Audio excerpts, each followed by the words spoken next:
Please forgive me if I miss something. I studiously had piles of notes as usual, and then I left them all at the office. So God's obviously got a different plan. Obviously. Yeah. That's fine. Yeah. All right, we're all settled. Deuteronomy 20. Okay. Anybody want to set the stage for what we discussed just before this, leading into the next chapter? What happened in 19? Talk about the Levitical cities of refuge. Cities of refuge, and what were they running from? What was that guy called? Accidental Avenger of blood, the next of kin avenger. What did you learn about that? The Father's plan is to bring people back to Him, and the cities of refuge were already there so that people could come, learn more about Torah, so that they could ultimately return back to Him. So it's about Him being the Redeemer, that He wants to come and redeem them. Right, so this is what was translated. We've got chairs up here in front, guys, as well. Oh, sorry, yeah? Wait. Yeah. What do you mean? All right.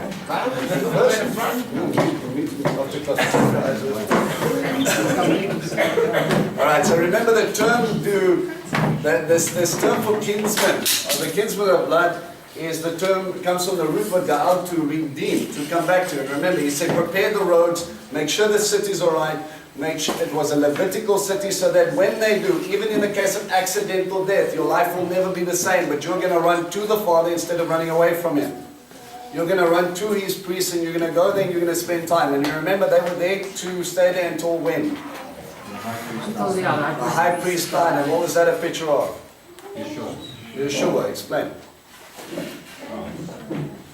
Yeshua saves us from our own death. Right?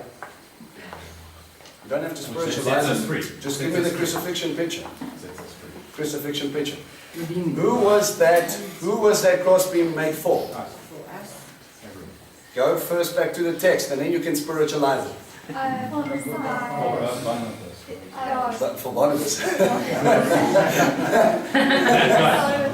The guy with the... Starts at the beginning. Yes, Barabbas, right? So it was meant for him. He was going to die that day. There was no possible way that this man thought that he was going to run away from the execution. Everything was prepared. Everything was laid out for him. Okay? And now he's sitting in this situation where he gets up and he goes, go up, Barabbas, you get to live another day. Why? Because someone else is just taking your place. What do you mean? Imagine what that means to him. Barabbas was considered what? Who was he? He was, yeah, okay, we got different depictions. You said he was violent, but violent against who? Right, so that made him what? A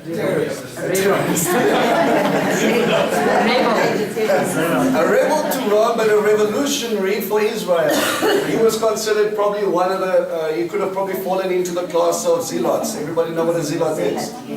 Alright, remember, major groups. There were probably about 22 subdivisions at the time of Yeshua, but you had Essenes that were down in the Dead Sea. You had Hasmoneans, who were part of the last lineage of the Maccabees. You had Pharisees, you had Sadducees, and you had Zealots. The Zealots were the kick button, worry about names after type of Jew.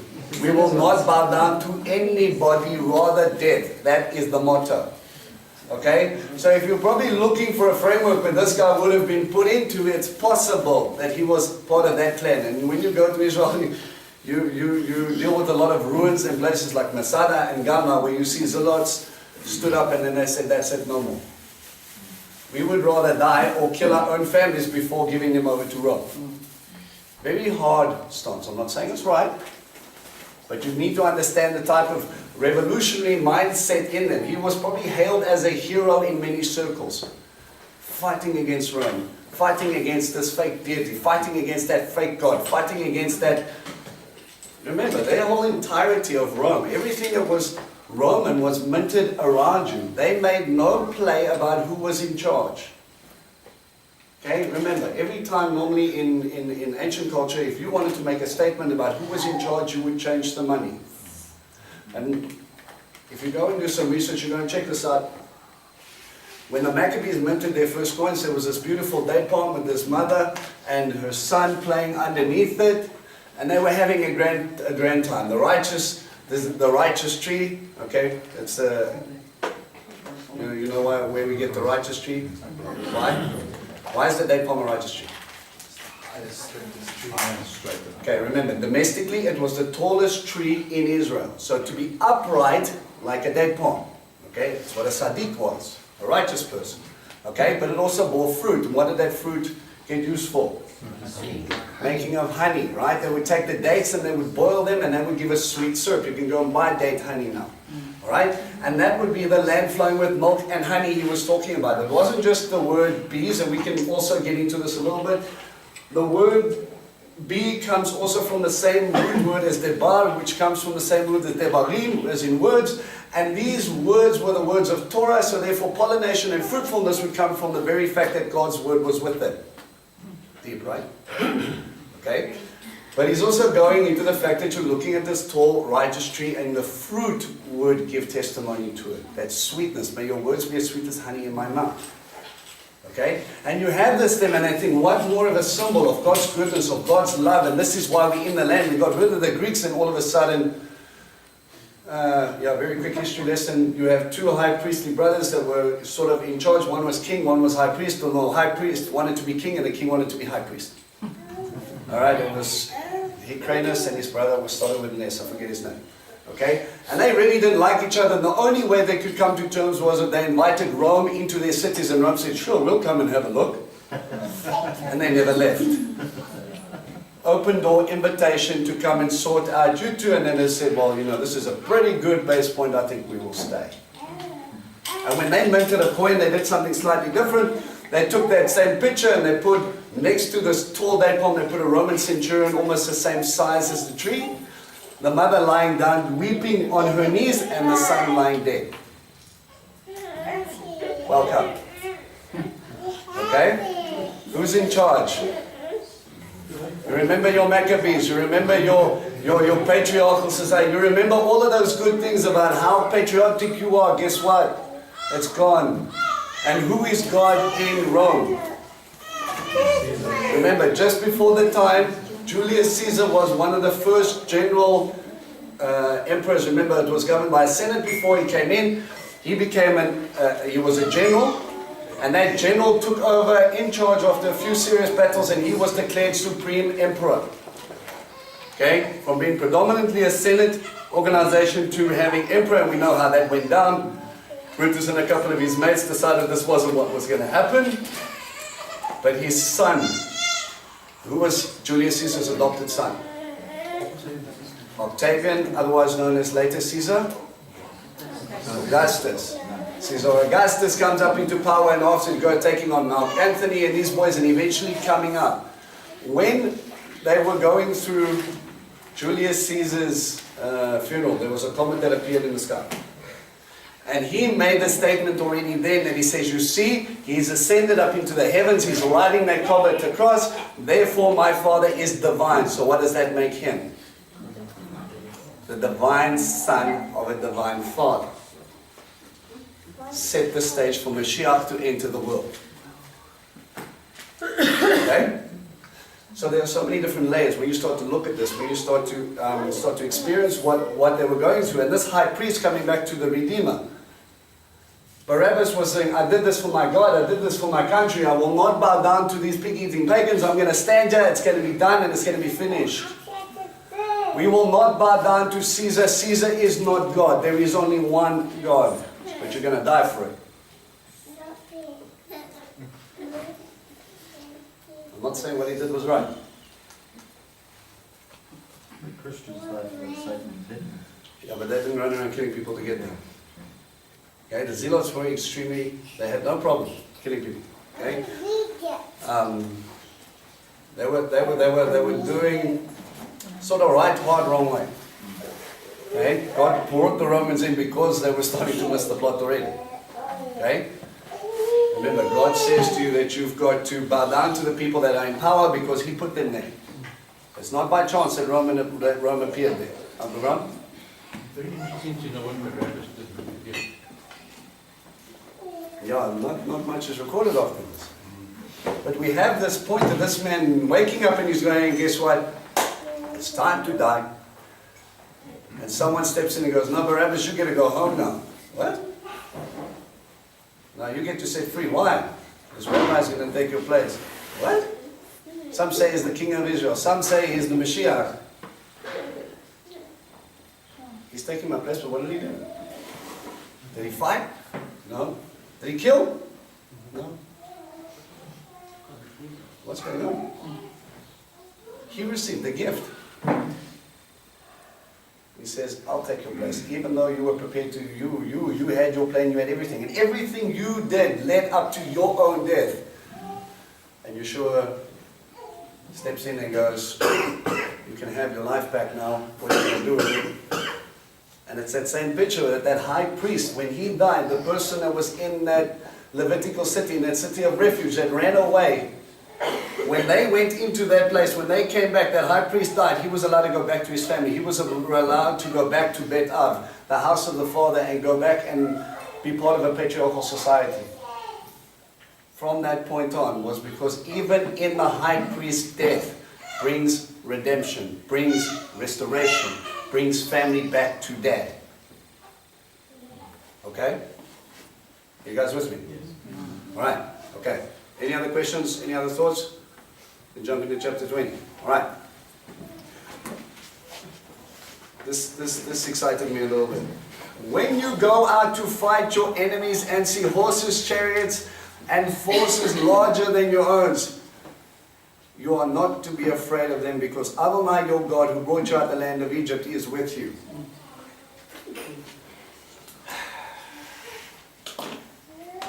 When you go and you fight.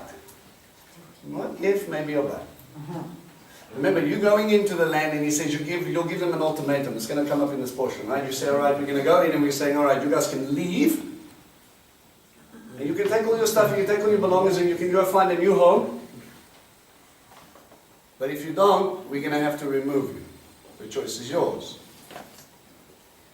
And they're already preparing him. Hashem, they're already preparing them, saying, okay, listen, there's going to be backlash. Just like you went up to Egypt. He said, when you go to Pharaoh, you're going to say, let my people go. He's going to go, no. Don't be surprised by this. Don't be dismayed by this. Don't get, it's funny. God tells Moses, every time he's going to say no, Moses. And then he goes, okay. And then he gets his hopes up and he goes, let my people go. And then Pharaoh goes, mm-mm. Then he goes back, but why didn't he listen? I told you he wasn't going to listen. Isn't that just what we do? We walk up to places and then God says, there is going to be a battle here, guys. This is going to be harder than what you thought possible. When you count the cost of discipleship, that's not just giving up self, it's also going to be coming up against opposition. And that opposition is going to come into your house. It might come from your house. I think in many of our cases, we still deal with that. Family that think you're daft. Heck, you thought you were daft for a while. And you're just trying to figure out who you were and what was going on. And you're sitting in this place and you're going, all right, I'm going to come up against this. But he's going to go, all right, how much do you want it?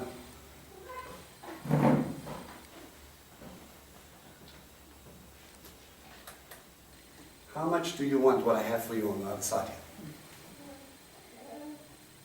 You're going to come up against, he says, when you come up and you fight and you see horses and chariots and forces larger than you, don't stress about it. Sorry, back up, say what? So when I come in to face an army, I'm not just going to face any army, I'm going to face a massive army. Thank you for that brilliant side note into the introduction of don't worry, I'm with you. The reason he says don't worry is because what do? You freak out, you worry, you stress, you're looking at this thing and you go, how are we going to do this? How are we going to overcome this? Abba, where are you in this? What's going on? Abba, you obviously got your GPS coordinates wrong and we should have gone around the army. He says, no, we're going through the middle. And you're like, but I don't want to go through the middle. You see, there's something that happens here. This whole time, remember, God pictures up, grabs Moses, who was just chilling out with his flock, gets a burning bush. He says, Moses, do this, this, this, and this, and this, and this, and this, and this, and this. And the nation of Israel and the Egyptians get to stand and watch. They are not required to do anything, except when it comes to Pesach. That Passover lamb, he says, all right, do you believe now? Yes, all right. And then take a lamb, inspect it, look after it, paint the blood on the doorpost in the shape of life, the chai, and you're going to have this entirety. This is on you. You have to make that choice. You have to step out in faith. The fact that you saw God come through time and time and time and time and time again was built up to the place of, do you believe Him now? Yes. What are you going to do with this? If you really believed Him, if you really believed that He said, with the frogs, right? He said, it's going to happen, and it happened. And He said, they're going to be taken away, and they were taken away. And each time you saw, and then think back into your own walk, right? God tells you to do little things, and then He shows you, or he does things, and then He gets you to a place when He says, all right, your turn. Do you believe me now? Uh-huh. Do this. Well, you do it, and then let me know when I can walk. He said, no. I have chosen you for a reason. I want you to walk with me. See, your faith requires obedience. You don't believe God is God unless you actually follow. You need to live like Him. See, one of the hardest things we do is when we come up against a hard time, we forget God's on the throne. That's right. Because we get so busy focusing on the big army in front of us, or the big situation, or the reports are coming in thick and fast, right? How many of you have dealt with this, say now, okay, it's just sort of where we are. Bad reports about you run your own business, and there's the economy, and then there's strikes, and then there's this, and then there's that, and all the rest of it. And all the reports are coming in all over telling you why you're probably not going to make it. But there's something inside of you saying, but I've already knew this was coming. That's right. You know what excited me about this entire thing here? God didn't take them and say, all right, we're going to go Israel against smaller armies, and then we're going to fight them in sort of guerrilla warfare. We're going to hide, they're going to come, we're going to hit them, and then we're going to run away, and then we're going to hide, they're going to come, we're going to hit them. He says, no. I'm going to gather them all out in front of you. And when you look at the conquerings of Joshua, you literally see coalitions of the southern kingdoms of Israel, the northern kingdoms, with a kingdom of guys like from Chatzor. If you've been to Chatzor, you know what I'm talking about. These guys were not Mickey Mouse. When the city has an upper and a lower city, and the king was the king, but he wasn't as powerful as what he used to be.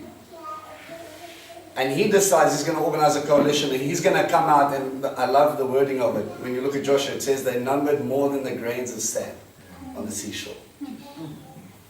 And I'm sitting here thinking, you know, you've got God's grains of sand, and you've got counterfeit coming to squash this, and you're thinking, all right, now we're going to see. That's right. And Abba doesn't want you to take on battles that you can win by yourself. Abba wants you to take on battles that you know you can't, but He's going to win anyway. You were made to swim upstream. That's right. Yeah, you're that salmon. That's why you love it so much.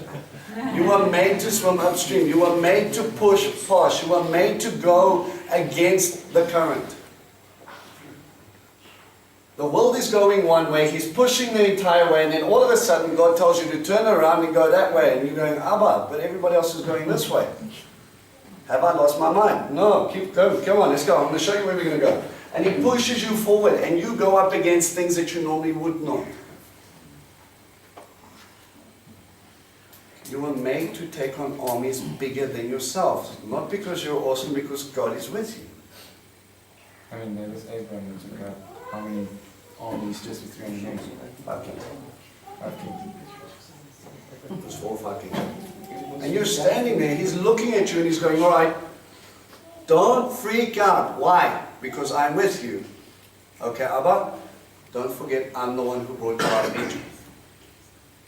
Don't forget from the beginning, the reason you are here. It's important stuff. Wow, look at that. Need that coffee. I didn't know how to tell you that you're going to be late for finish. The reason you're here is because Abba went down to Egypt, shook heaven and earth to get your attention, and He pulled you out. How much love, how much power. God's squeezing Himself into time and space to take on not only Pharaoh, but the entire Parthenon of the gods of Egypt, and one by one, knocking them off, asking the question, who is your God? Who is your God? Who is your God? Who is your God? Who is your God? And then he says, all right, I'm leaving. Who's with me? See, you need to open your eyes. You need to remember what God did to get you here. How many victories do you have in your life? How many times have you stood up against odds and you don't know how you got here, but you're here anyway? That's when you know He's with you. That's when you know you did something that you cannot say, we did this. We sorted this out. We went and we just did this and this and this, and this is how we got to this place. Too many man-made kingdoms are made that way. But let me tell you what happens to a man-made kingdom. It falls to ruins and there's nothing there. What happens when God builds the house? What happens when God establishes a kingdom? Even one like Israel that had that whole, Israel lived up to its namesake in many cases. They struggled with God. Push, pull, push, pull. Idolatry back, doing it your way, building your own name, doing whatever, coming back to God, smack, come back, smack, come back, smack, come back, going through that sin cycle. Even with them, they still became the nation of the book because he refused to give up on anyone.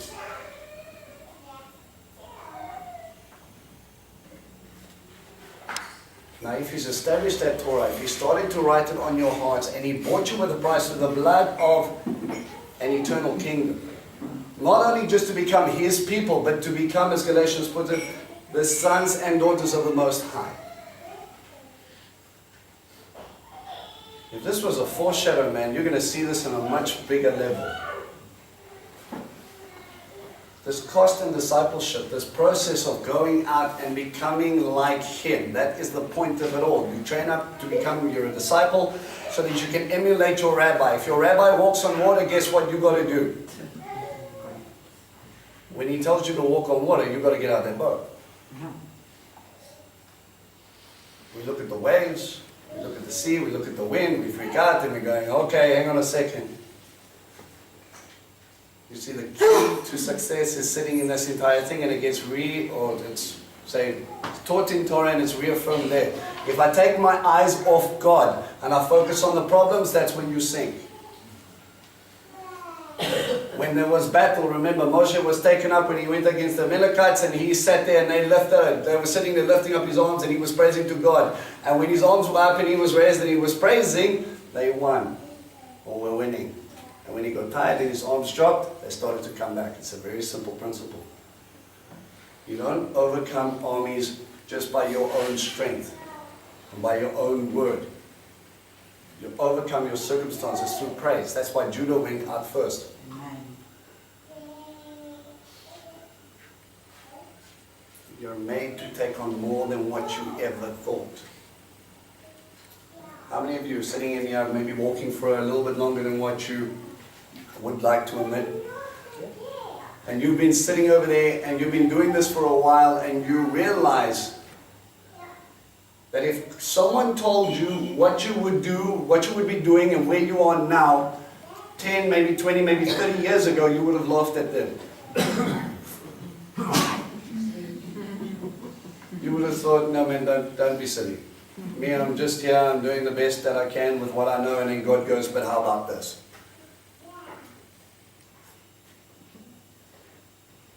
And He starts to get you slowly, and He starts to move you forward, and He starts to draw you closer to the promise which He's prepared for you. Remember, it is such a beautiful picture. In a spiritual aspect, in a spiritual sense, you start to look at this, and although there is a promised land, there is also a promise for each and every one of us. Each one of us has a different, has a gifting, has an anointing, has a calling on their life for that purpose. And He's saying the same things, right? He's saying, come out, follow me. He said it to Abraham, He said it to the disciples, Lech achorai, come and be like me.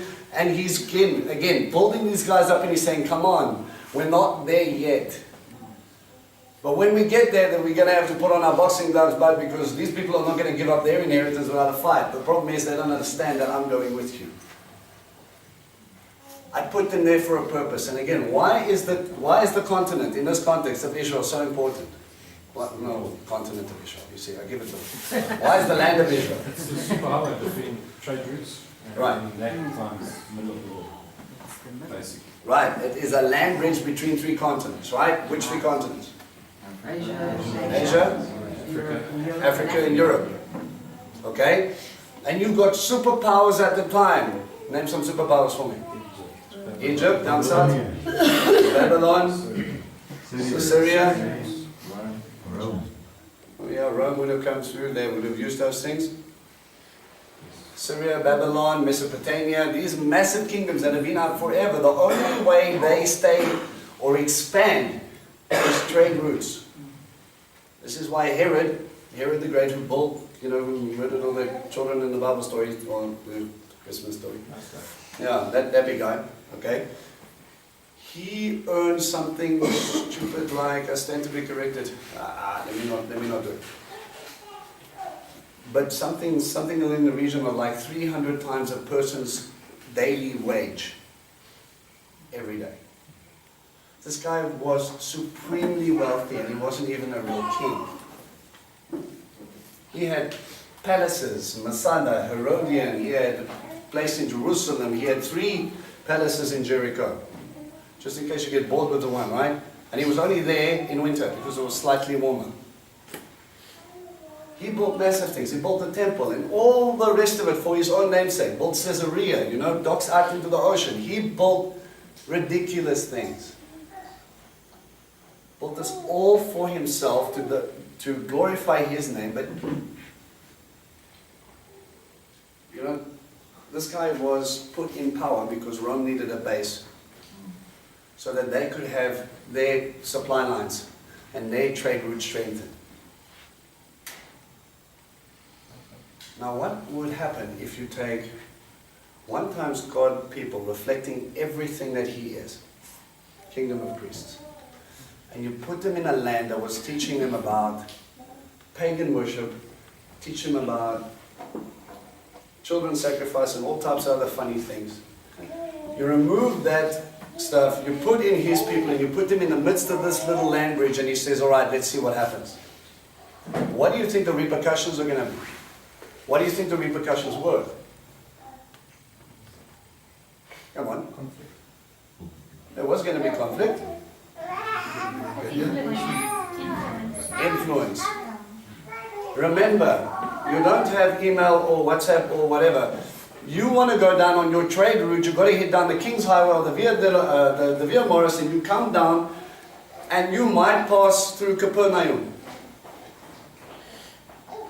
You're from Babylon or you're from Assyria, you're some person out there and you're having a good time, you're not worried about this, you're interested in selling your stuff. You come down and you pull into Capernaum and you see this funny rabbi walking around and all of a sudden you see things happen that you've never seen before. We know Capernaum was a main road, for what reason? Oh, come on, Vince. You had the Via Morris and you had the King's Highway. Why do I say Capernaum is a main road? There was a tax collector. 10 points. It's a separate tax collector. Come and follow me. This man, his entire job was to control the highways and the byways, and portions of that tax would go not only to him, but to Herod. And they would pay off a portion to Rome. And Yeshua chooses this place, of all places, in a region that is well known for discipleship. You're going to take the whole box with me.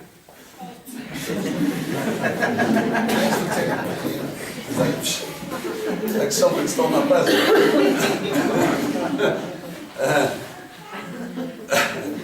Puts him in that place there, and he sees all of a sudden a miracle, something that he can never describe, that he's never seen before.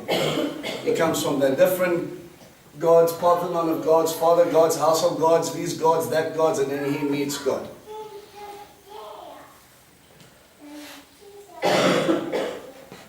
And he's like, and he goes down a little bit on the way down. Maybe he stops in Jerusalem, maybe he stops down in Beersheba. he's just completely perplexed about what's going on. He goes down to Egypt, he sells his stuff, and then he's like, I wonder if that rabbi's still going to be in Capernaum. And starts making his way back up home, and he maybe sits in Capernaum a couple of days longer, just so maybe he can hear a word or two of what's going on. See, that place was well known for discipleship. It was a place that was well known for being scrupulous in Torah. He didn't just choose it by accident. He chose it because it was on that land bridge. It was on that main road.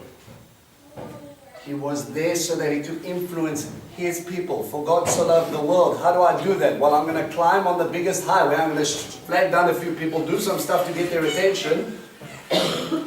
And then when they go, how is this possible? That's my open door. In the Old Testament, they called it building wells. Abraham built wells not just because he thought, okay, I needed a place, but also anybody else that needed water would come to his well. What do you think he was doing? You want to sip? Awesome, come sit by the well. Oh, Abraham, you're doing very well for yourself. Look at all your stuff and all the rest. And he goes, yes, God is good. Which one? You're from Mesopotamia, right? Oh. This God, the God of creator of heaven and earth, the God of everything. Never heard of this God. Let me tell you about him.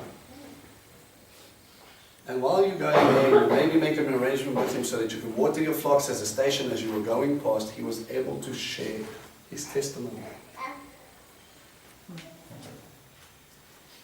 See, as much as you would like your little story to sit down and you would, I think many of us would like to say, okay, let's make our own little fellowship somewhere. We go, how's about somewhere down by the sea? It's nice and warm all year round. We can have a good time there. We can go and pray and worship and that on the beach. Sounds good to me. And we can go sit over there. We can have morning meetings and we can be away from everything because we want a sleepy hollow town and we don't want to be bugged or persecuted or shouted at or told we're confused and all types of good things. But the problem with that is you have less influence on the people that you meet. See, God takes his people and he says, you're going to come up against something crazy. They are not going to want you there. They're going to try and chase you off. They're going to run you ragged, but don't worry, I'm with you. And when you overcome them, remember the stakes are high. I'm getting you to this land. We're going to go through these fierce and huge battles. And again, look at the account of Joshua. You know, when God starts to fling hailstones and it says that he killed more people than all of Israel. Because they came up with their God and they challenged the God of the Hebrews. It wasn't that he just wanted to beat them up. I promise you, God so loved the world. If they won, their God won. And his purpose is to show you what you're putting your trust in isn't real. I want to show you truth. I shook heaven and earth to get Egypt's attention. Pharaoh now understands. Egypt now understands. And every time Egypt thought they were getting up to the place where they could take on God again, they got a point where he smacked them down so hard they haven't gotten up again. Egypt, true Egyptians do not exist anymore. You know that, right? Egypt was overtaken by Greeks and most of them were assimilated, so now you have some sort of diluted blood. The great Ptolemies were actually Greeks. So where are the great forces of Pharaoh? Where are their gods now? What you trusted in led to ruins. And when you go to Egypt today, I've never been, but my friends have been, and they just said, don't go to Egypt. Don't even bother. The place is a rubbish dump. It is overcrowded, it is crazy, and it's not a nice place to visit. God taught lessons here. He's busy lovingly teaching him, saying, you wanted to trust, you want to go to the glories of old, but your glories of old were your fake gods. I need you to understand something. God is real. I am He and there is no one. So he goes up and there's going to be this thing and he goes, you know what, you're going to take on these guys. And he says, verse 2, when you are about to go into battle, the Kohen, what does Kohen mean? Priest, right? Break it down into the paleo. Click. Kohen. Yeah, okay, I'm going to do this sort of phonetically, right? Okay? These are the three main letters, so that you understand where I'm going. Kohen. Right? And now, to reveal. Reveal. Yeah. How do you spell reveal?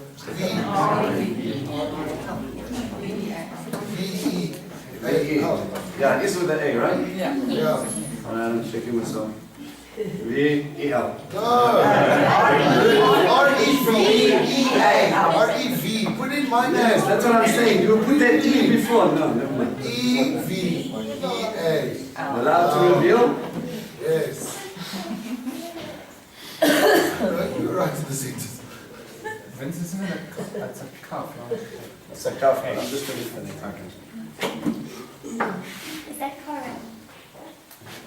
The term for priest, kohanim, literally when you break it up means allow me to reveal my son or my heir.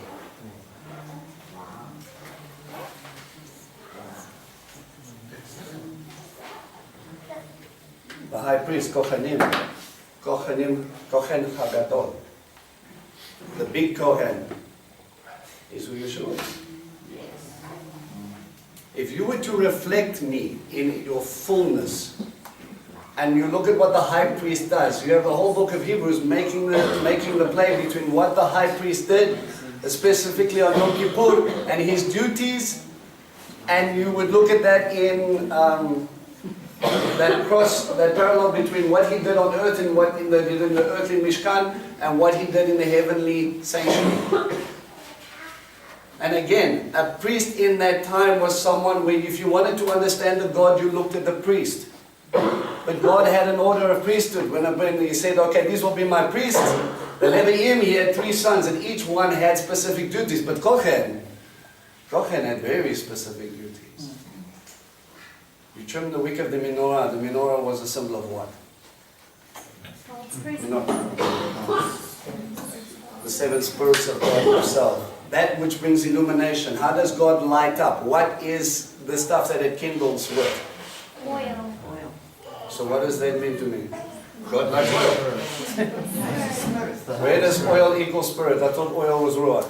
I mean spirit was ruach. The anointed spirit. Your anointing? And how do we get anointing? Where's the link? In Kohen. Come on, Auntie, work with me. Come on. Aaron was anointed and that set him apart as holy. What does the term Mashiach mean? So the anointed one is literally going to be the stuff that burns. And what was the wick inside the menorah? It was the clothing of the The priest. And when did I know to change? When I started to smell, or something else was? when there was blood mixed on it. So the anointing will burn through the Mashiach through sacrifice. Can you say that one again?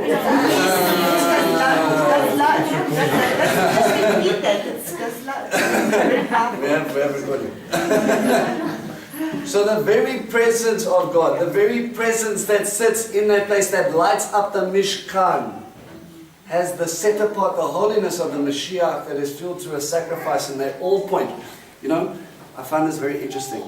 That when they lay the wicks towards the inside of the middle one and the inside of the middle one. And that middle one was upright.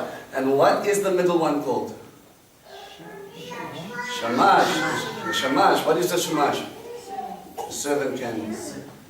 Everything pointed towards my servant, which was anointed. That is the very essence of what is the middle spirit of God. Remember, you have the 7 spirits list. It talks about the spirit of wisdom, the spirit of justice, the spirit of mercy. What is at name 6, what's the 7th one? Yeah, man, we're getting deep, eh? My notes were out the window. Yes. Someone look up Azar.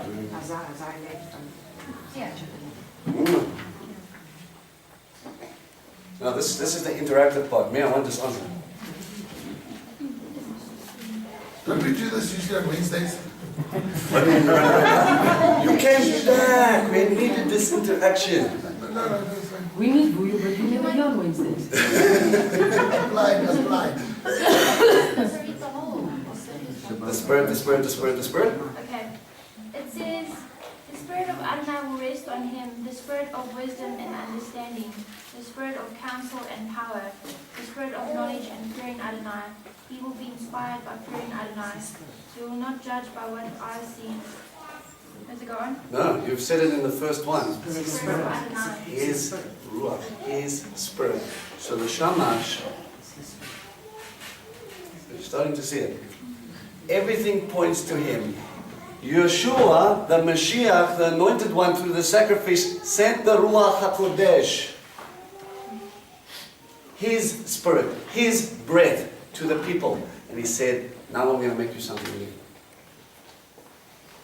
This Kohanim, they looked at this place and they saw that was their responsibility, right? They looked after the menorah, the table of showbread. Lechem Amin. What is that for? Oh yeah, just so that you can see that God liked bread. It was called the bread of His presence. Remember, it was a picture of manna. Manna was like what? Was it flakes? It came as? Coriander seeds. Coriander seeds. Okay, about yay big. And they would take it piece by piece and they would pick up normally an omer full. And they would climb up and they would grind it up and then they would make that and bake that into bread. That's what the manna was made for, right? Now remember, if the word is God and you are fed by the very word of God, man shall not eat by bread alone, but by every word that comes out of his mouth. You don't just pick up one piece of coriander seed or one piece of manna and think you're going to be full. You pick up the omer full. Let's argue your chapter, your parasha, your portion for the day. And that you would pound and you would break and then you would get into a place where you can consume. How do we know God is with us? You know, there's a beautiful prayer in Grace After Meals when you look up in the Siddur. It says, you know, it says, there's a nice verse in it that says, I once was young and now I'm old and I've never seen the righteous forsaken for bread. Why? Because God cares for your basic need as well as. It says, you don't have land. You cannot go for the wheat. You cannot make your own. You can't farm. So Levaim, how are you going to eat your bread? Allah is with us. And in the altar of incense. I'm responsible to take the prayers of the people and lay them before God so that it came up and it says, you know, when you start looking at the Mishnah and things like that, it says the ladies in Jerusalem did not have to wear perfume because they were cloaked in the smell of God's praise. That whole city was covered in praise. I don't even know how we got into this topic, but I'm excited again. Spoke about Kohen.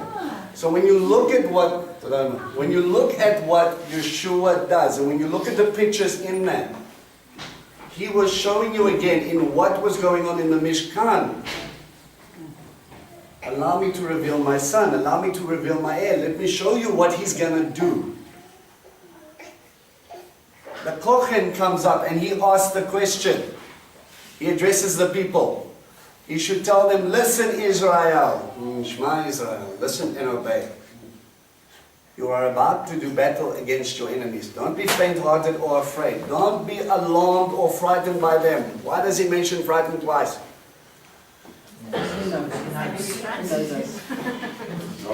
Emphasize, eh? Yeah. Because when we look again and God tells you to do something, what do we normally do? Are you still with us? Sure. You see what's in front of you, right? Yeah, we're a little skittish as sheep.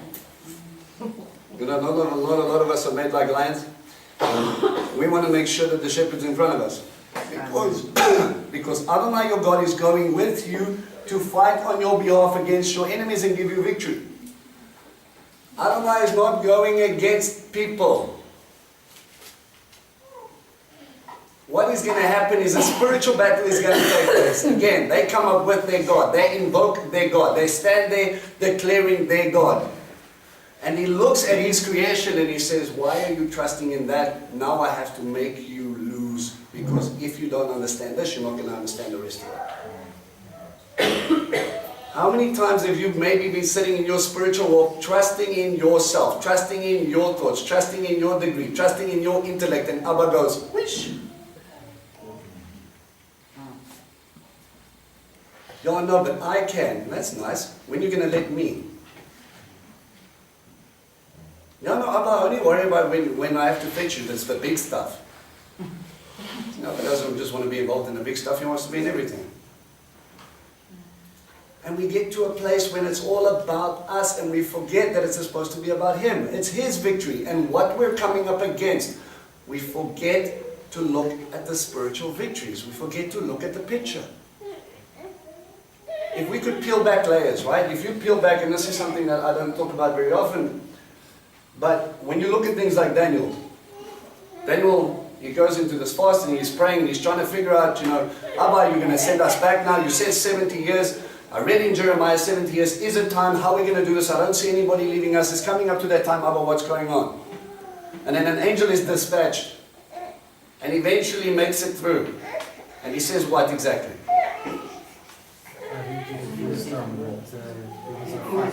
Yeah, I had to call in reinforcements. Yeah, he was in a bad. So he had to open up a way. He says, you all those 7 oaks back, you all those 15 guys back, me, I'm going to make a beeline straight down the middle. Oh, don't worry. God is in control, right? So what do you do with that verse?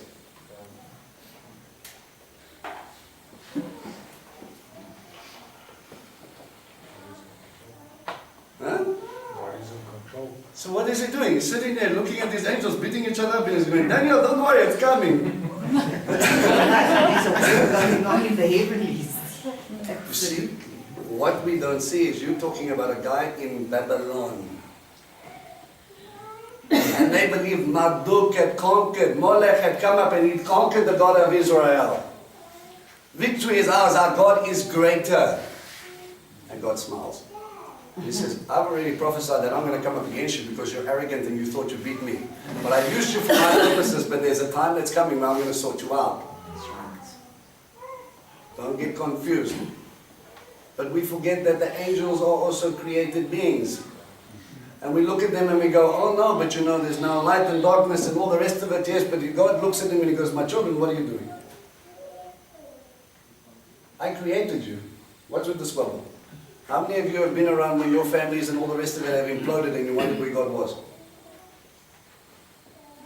Maybe you said the word Torah and it didn't go down so well. Normally what happens? And this is just something we understand. And you're looking at Abba, how could you let this happen? How do you do this? He's in the midst of all. He says, you need to go through this a little bit so that you can cement your feet in doing it for me and walking after me. Daniel, are you willing to wait on me for this answer? God could have just excuse me, move over. Daniel, hello, don't stress, but I've got this. Where was the voice from heaven? You see, sometimes it's about making sure you're obedient even when you don't see the answer. That's right. Sometimes it's about making you wait so that He can see if you're going to be faithful. How many of you have had the thing where you're sitting down and you ask God if you can do something and you know it's a good thing to do but you want reaffirmation and He doesn't give you an answer? Maybe He wants to see if you will pedal if He lets go of the bicycle. Are you going to do this because I told you, or you're going to do this because you love me? No, it's not nice when Daddy lets go of the seat, huh? You got me, right? You got me. But you've got to learn to walk in faith. You've got to get stronger. You've got to let go. And He's going to go, are you my children? Yes or no? Yes, Dad, we are. Act like it. Why do you need your Father to tell you for what He's already told you it's good? It's nice to receive the reaffirmation, but at times He's going to go, you don't need a reaffirmation for this. You know it's good. You know it pleases me, so why are you hesitant? Yeah, but I don't really feel convicted. Why does He have to convict you to do something good? Conviction is normally a bad thing. You've done something wrong. You don't call a convict a good guy? Or am I just confused? If God wants to convict you about something, that means you're normally not following, you're normally not doing something. But again, there are times when He's going to look at you and He's going to let go of the bicycle and He's going to go, okay. Any good parent will sit and watch their children struggle for a little bit, because every time you come to help them, they smack your hand and they tell you you can do it themselves. And then what happens? By the third time you offer to help, you take a step back and you wait. And then they come to you and they go, I can't do it. You want my help now. Maybe you're so busy doing things, and so busy trying to fix it yourself, you're not asking God to fix it. You're not asking Him to help you. Maybe He's waiting for you to see if you're obedient. Do you believe He's in control or not? You're sitting in Babylon, you're having a good time. Do you trust in my word? Was Jeremiah a prophet or not? You see, it all comes back down to the foundation of it. Is He God who brought you out of Egypt? Is He God that changed your life forever? He brought you out of Mitzrayim, He pulled you out of bondage, and He lifted you up and He said, all right, now for my purpose, for my glory. But Abba, it's scary, I know, but this isn't about you anymore. It's about me, and I need to show the world who I am, but I'm choosing you and I want you to help me. You're swimming upstream, guys. The world will not understand you. Your families do not understand you. We've seen it before. You can make the perfect, most logical, beautiful, centered, scriptural, veiled discussion, argument, thing, whatever, and you could say, it's so clear, and the guy will look at you and go, you daft. And you will go, I don't understand, Abba, how do they not see this? Because those light bulbs haven't been switched on yet. They're not ready yet. They don't want to see this. You know, we find it very interesting. I found it very interesting, at least when I was saved, I stopped drinking. And it's amazing how you don't get invited to parties after that. Because you're that oak in the corner with the 4,000 watt above your head going, oh, that's bad for you. No, don't do that. They don't want you there.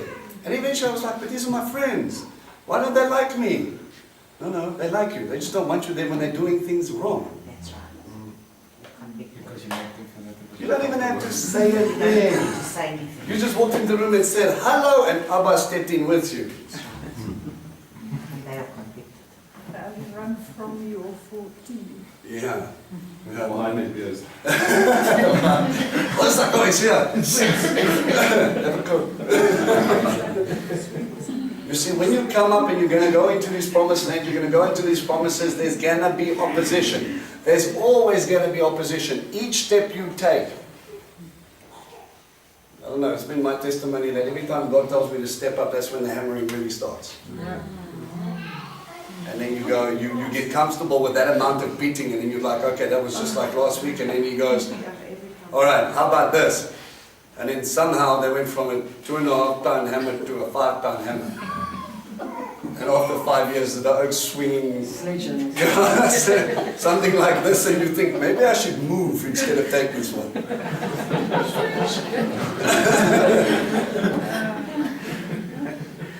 There is going to be this panelability, but you know what I found over time? It's an actual feat in what you're doing. Are you doing this for the sake of your peace, your glory, your happiness, or are you doing this for me? No matter what my family said at that time, no matter how much pushback I got, it only made me more determined and more sure that I was doing the right thing. But I only saw that after I came out on the other side. If my family could abuse me like that, what is it going to matter if some guy off the street says I'm a complete moron? Nothing. I got worse from my family, and I did it anyway. So I'm going to carry on doing this because I'm doing it for the love of my Father. You're coming into a place where battle is real. The Kohen comes up to them and he goes and he tells them, if anybody's frightened, he says, don't stress about it, Adonai is going to give you a victory. Now let me ask you a question, what does that look like?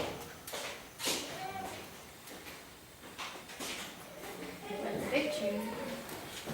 Well, I think God also gives you the blessing of watching things bloom. So I'm just saying in battle, say it's like planting in the soil, then you have to wait for God to water it, and then He lets you watch the wealth come up. So I'd say the victory would be watching that wealth come from. So you went straight from skipping the battle into farming. Yeah. Right. Joshua's picture. What did it look like when he came out on the other side of the battle? What was the difference between victory and not according to Joshua? If you're still alive, You survived. What does that look like spiritually today?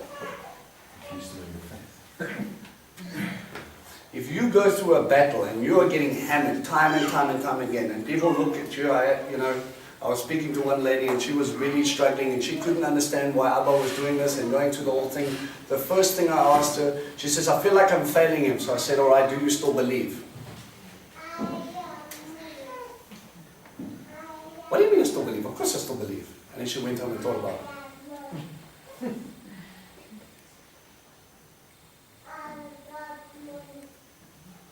You see, when things don't go your way, the biggest thing that takes the knock is not your pride, it's your faith. Pride's close second. But Abba, you said you're with me. I never said it was going to be easy. But Abba, you said you would give us complete victory. Still standing, right? We want complete victory, and there are times in Torah where guys have gone out and they have not lost one man. But there were times where they say they lost a few, when they took on an army that was bigger than them. There's going to be losses. It even says in here, some of you will be killed. It can't all just be roses. There's going to be hurt along the way. What are you sacrificing yourself for? You might be fighting for an inheritance you never received. But your inheritance that you fought for might be established for your children. You know, I found it interesting that when you listen to the words of Hatikva, the Jewish national anthem, the Israeli national anthem, should I say, as long as there's a breath in a Jew's body, there is still hope. That's what Hatikva means. No matter what we face, they consider the Holocaust a victory. Why? Because they tried to do away with us and we're still here. There's always a remnant. If you put that down and you would see that was close to extermination as most people get. Genocide is a word we would use. That's actually where it comes from. It was invented for Holocaust. So let me describe it. Take on a nation, God's people, and try and annihilate them completely. And There were thousands of nations that never made it have been wiped out, but the Jewish nations. and ancient civilizations that are still running around. There aren't. And you sit there are very few, should I say. Chinese and those guys can probably date their way back, but when you're talking about ancient, I love it. You talk about history here, you talk about history in South Africa is like 100 years, 200 years. You can't throw a stone without hitting something in Israel that's over 2,000 years old. I was like, we started to find something interesting. But then we found this. 3,000, 4,000 years old. They can trace themselves all the way back, and there's always a hope. Abba is here. He made a promise, he's faithful, and we are there. The thing is, when we look at victory, we see as banners walking around, we see what the Romans called le triomphe. A procession that was made in the honor of Caesar or the conquering general, where they would have people going off dancing before them, they would have trumpeters, they would have the captured kings lined up in front of them, you would see these incense altars being swung, the censers being swung over them, not altars. And it's interesting in Ephesians and I think it's Corinthians, Paul uses this image for what the cross was like. He said it's a smell of death for some and it's a smell of victory for others. If you were a prisoner, you knew you were going to be executed, but if you were a Roman, you knew we won. And right at the end after it, after normally a white bull or something that would go in procession, if it was Caesar, you would have the conquering general or Caesar coming at the back, and all they would be shouting is triumph, triumph, triumph. The gifts of the Spirit was taken out of that imagery where they said they take gifts, spasiones is what they called them. There would normally be people dancing on things, throwing out tickets for beer or shows or food. And Paul, understanding the audience of which he's writing to, uses that same triumphal walk. And he says, you've been given some gifts of the Spirit. Some of your tickets have got different stamps on. And he says, by the end of it, the sacrifice, the people that are going to come and stand before the King, the real King, God, they're either going to smell victory or they're going to smell death.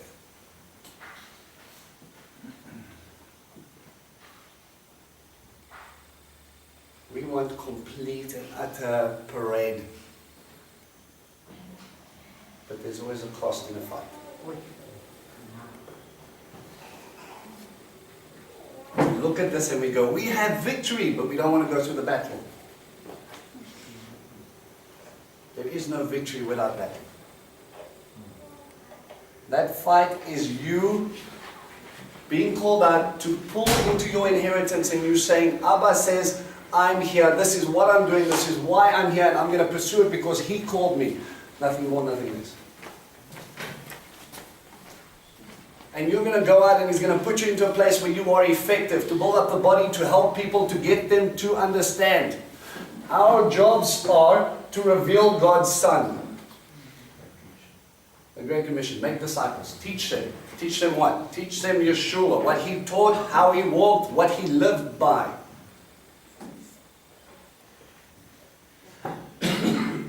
Why? Because I want people to see me. I want people to understand what I've done. I want people to understand what they're trusting in is only going to get them killed. I want them to understand who I am. The world has forgotten. How are we going to get them back? You see, in God's kingdom is not minted. When He takes over, He doesn't use coins. You see, you make the image. It came down to that silver denarius that Yeshua said, when they said, do we render under tax to Caesar? And He says, who of you have a denarius? Give it to me. And they pulled out this denarius, which already showed the hypocrisy for two reasons. One, it's got a graven image on. No God-fearing believer should have carried any single one of those coins. The inscription says, the divine Son of a divine Father, with the image of Caesar on. Caesar was God.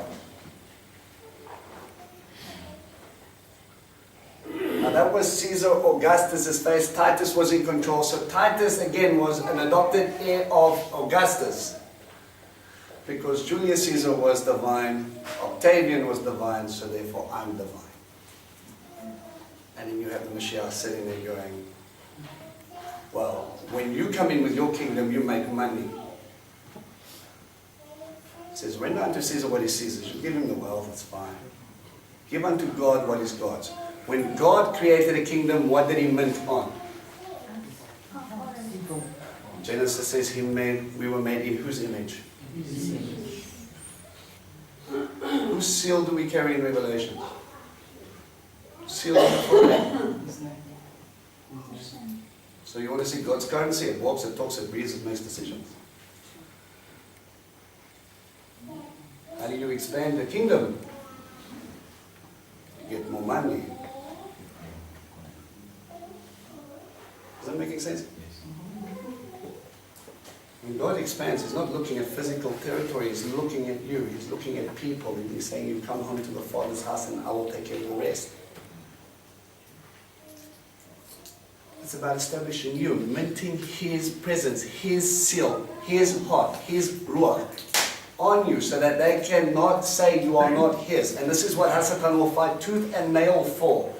To tell you that you're not good enough, that you're worthless, and let's not pretend God doesn't hear your prayers. That's only what they taught you in Sunday school, forget about it. He's God, He's got bigger things to do. And especially when there's a battle going on. That's when your faith gets tested. Does he hear me? Does he want to save me? Is he still with me?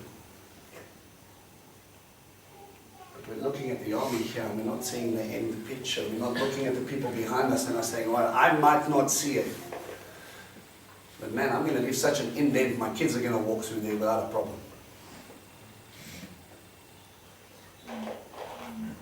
You know, the guy who, Uncle Bill, who he went through the whole thing. Okay, I never had that whole, not much of a church upbringing, but he started off from Dutch Reformed and he went through the whole range, different churches.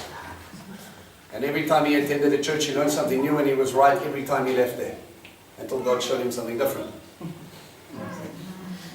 And what took him years to process, to get, I come in 3 months later and it's like, oh, it's like that, right? And he goes, took me 5 years to figure that out. Oh, it's obvious. And then he would shake his head and get annoyed with me. You know, his wife came up with a nice analogy on the dish. Says some of the icebreakers.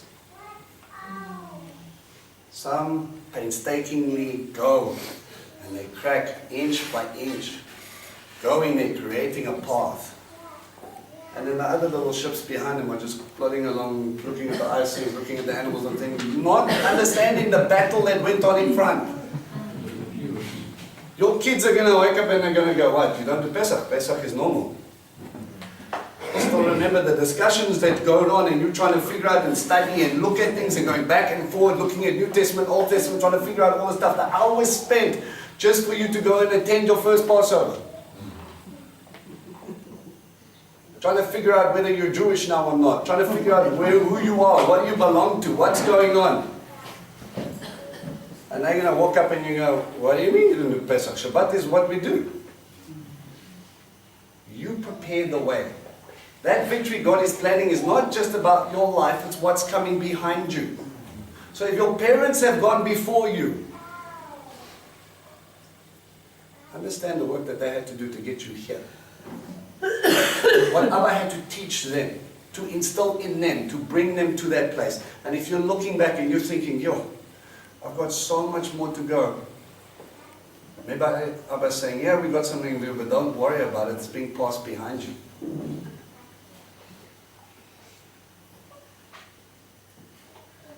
You do what you need to do now because it's going to make it easier for them when we move. You fight now. I will give you victory. I will establish you in your land. Some of them never saw that. Moses never saw. But he believed. Where's the victory overcoming? It's coming, don't worry. When are we going to take it? You sit down and watch this. Joshua, stand up, let's move. But if Moses was not obedient in what he was called to do, Joshua would never see what it was like for a man to follow God with all his heart.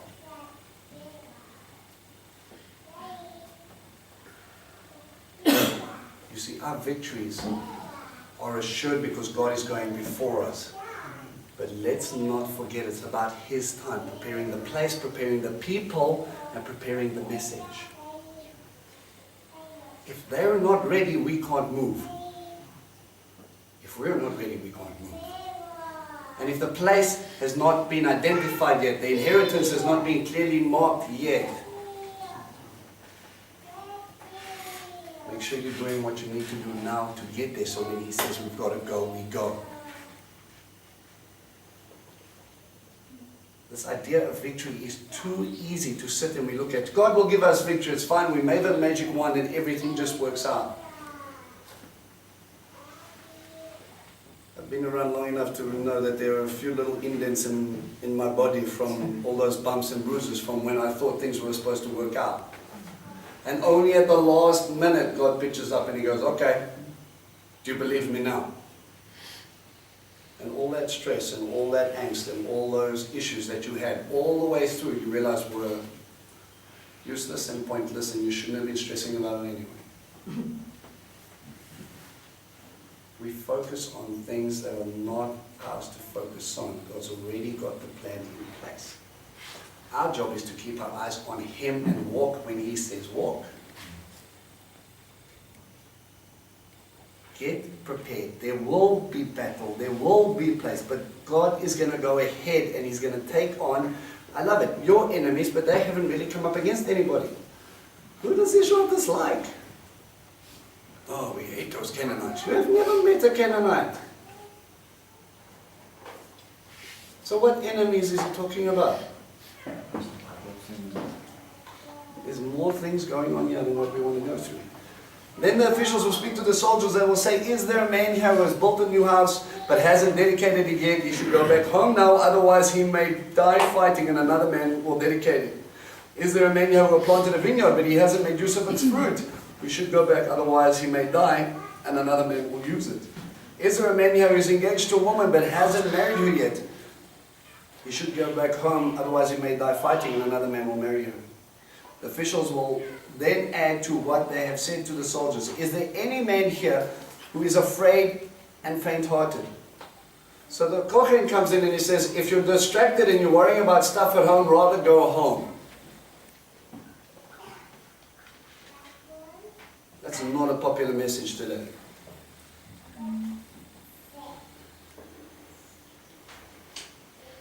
You know, it's difficult watching people coming in and out of this place and leave because they're not ready to receive. What we do here is discipleship. It's not about just getting a pep talk and go home. I want to see that in your walk. I want to see you follow Torah. I want to push you into a deeper relationship with God. This is between you and Him. You glean. That's it. But if I do not see the walk, I ask you, what are you doing here? Sure, you're going to come in, you might not understand Tzitzit, you might not understand Pesach. After 3 years, Baruch Hashem, you will. But then I want to know if you're going to keep it, if you're going to clean out your house, if you're going to wear them, if you're going to be pushed into it. Because there's no point in just understanding it here and not following it out. Then everything's just been talking for nothing. If you are distracted and you are not focused, what are you doing here? I've said it before, I've said it again. I do not want people coming here because we're building up a congregation. It's not my heart. I want people coming here because I want to train up Talmidim. That's why we're here. And if you don't want to be here, don't be here. I say that with love. I will miss you, I will pray for you, and I will ask Abba to give you who you need, who makes sense to you, so that you can follow them. But this walk is hard enough when you want to do it. You've got to fight for it. You've got to desire it. You've got to hold on to it. Because I promise you, every time you go out, someone's going to tell you, you're mad, you're useless, you're wrong. But there's only one voice inside of you that said, I told you, Lech Acharai. Come and be like me. Not like them, be.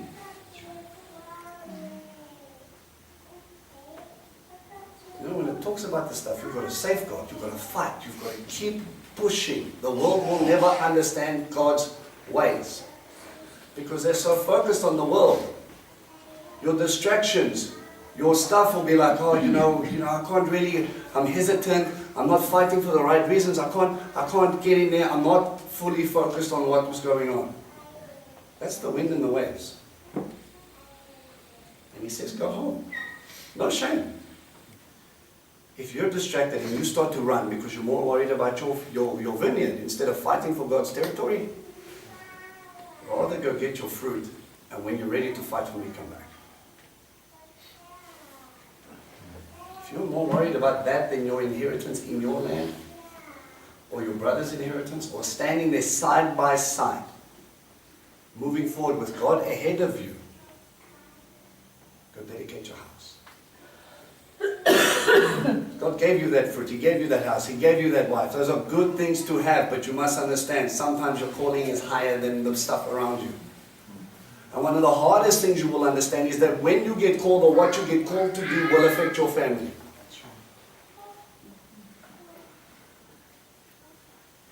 They have to be on board too. You know, a leader cannot be a leader in God's community if his household is in disarray.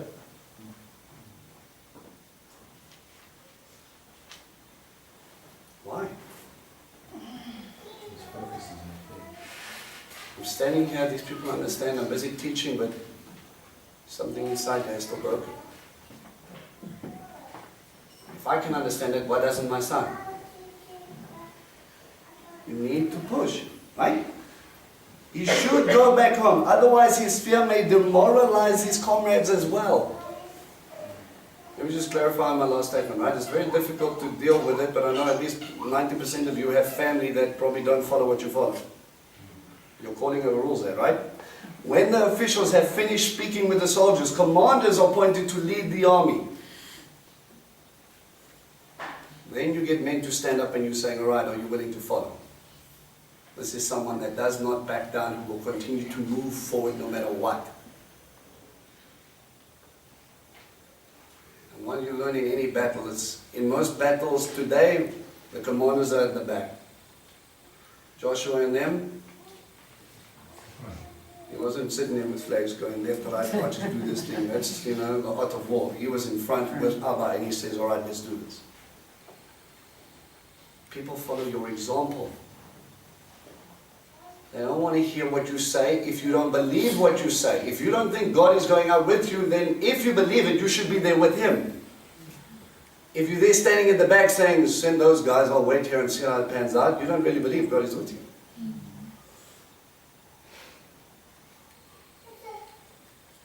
You're just going to... When you advance on a town to attack it, first offer it terms of peace. God's heart. I always reach out the branch. If you accept the terms of peace and He opens the gate to you, then all the people there are to put them to forced labor and work for you. However, if you refuse to make peace with you, prefer to make war against you, you are to put it under siege. Now what type of peace treaty is that? Come and be my slave. Why is that a good thing? Right, number one, you don't die. Okay, that's yeah. And? Where are they going to learn that Torah? Where are they going to study the God of Adonai? Where are they going to see that God? You see, God in His mercy and His grace reaches out a branch and He says, teach them. And the only way you're going to teach them is you bring them into your house. It's nice to go to church and put on your churchy face or your synagogue face and then go home and you act like the world. If you haven't been here long enough, if I see that, me and you, we're going to have that discussion. We're a little bit more community orientated here. We want to be in your home. I expect you to be in mine. That's one of the main reasons I think Abba hasn't given us a building yet. He's going to squeeze in as many as it is possible because you need to see first how someone acts in his home. Because that's where you establish God's standard and then it goes out. If I do it day by day, there, pitching up here and walking with God is easy. I don't change. But if you put on a face and you go there and you say, I love you, and all the rest of it, and then as soon as your service bell is out, you run down there and you act like the world, there's something wrong. They call that hypocrisy. Okay? Literally means actor. You put on one face and then you take it off. However, you are to take the bounty for yourself and the woman, the little ones, the livestock, and everything in that city. All its spoil. Yes, you are to feed on your enemy's spoil, which Adonai your God gives you. This is what you are to do to all the towns which are a great distance from you, which are not towns of these nations. So when you expand and you expand and you expand, you can offer up a branch and you can bring them in. What about the Canaanites, the Hittites, and all those guys? As for the towns of these people, which Adonai your God is giving you as an inheritance, you are not to allow anything that breathes to live. Rather, you must destroy them completely, the Hittite, the Amorite, the Canaanite, the Perizzite, the Hivite, and the Yevusi. As Adonai your God has ordered you, so that they won't teach you to follow the abominable practices which they do for their gods, thus causing you to sin against Adonai your God.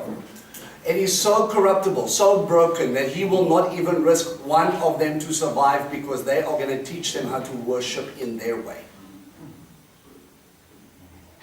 You know, it's a dangerous game. Worshipping God your way instead of God's way leads to golden calf. Let me just say it didn't work out very well for those at the base of the mountain. When in making war against the town in order to capture it, you lay siege to it for a long time. You are not to destroy its trees. Go to war. Don't break the trees. Huh? God's got a plan. Cutting them down with an axe. You can eat their fruit, so don't cut them down. He said, I've been planting these things for the last 5 years to get them to bear fruit for you, so that while you are at siege, remember, they're not a well-oiled army. They don't have supply lines. But what are we going to eat? We're here for 3 weeks. Look around you. I planted them for you. After all, are these trees... After all, are the trees in the field human beings, so that they have to be besieged, you besiege them too? However, if you know that a certain tree provides no food, then you may destroy them and cut them down in order to build siege works against the town, making war with you until it falls. God knew you were coming in such a way that He already provided food. He's already provided the cities. He said, you will take their cities and dwell in them. Not everything was completely destroyed. See, sometimes we get so excited that we just kind of get into that stage where it's all about destruction. And God says, no, no, no, no, no. This is about life. This is about your inheritance. They built those cities so you can live in them. You have your space. You have your place. And this is where I want you. And I want you to remember. Can you imagine staying in one of those cities? First of all, how long and how hard they must have toiled to be able to build that, number one. Number two, why they were chosen. Well fortified, strategic, put on main roads, everything's established. And number three, every time you take a room or you sit in that city square or you sit in the gates of that city, remember the last time they didn't listen to God.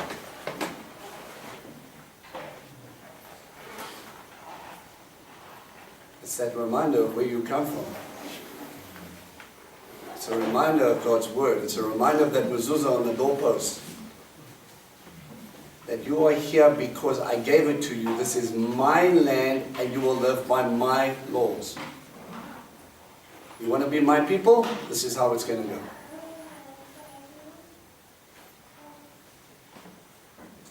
Also, while they're living there, the trees, if they would have done, they would have to plant again, and that would be 5 years, 6, 7 before they could eat it. Yeah, cutting off your nose, spite your face. Eh? Any other questions or any other thoughts? Huh? I really think, the way you've presented this, it's not like you forgot the preparation in the book. It is the most touching and moving kind of teaching I've ever had. Oh, that's up. It's like the first time. All right, any questions, any thoughts? William? Interesting to know that the trees that do not bear fruit were cut down. Yeah, Willem pointed out something interesting. He says the ones that do not provide fruit will be cut down. Think of New Testament reference. Big trees. Yeah. So we're going to come to you and God is going to look at your fruit, He's going to shake your tree and hopefully something good is going to fall out, not a snake. Otherwise, I think I shouldn't forget to say we thank the Lord for blessing us with this as our fruit. that's up. All right, prayer time is happy time.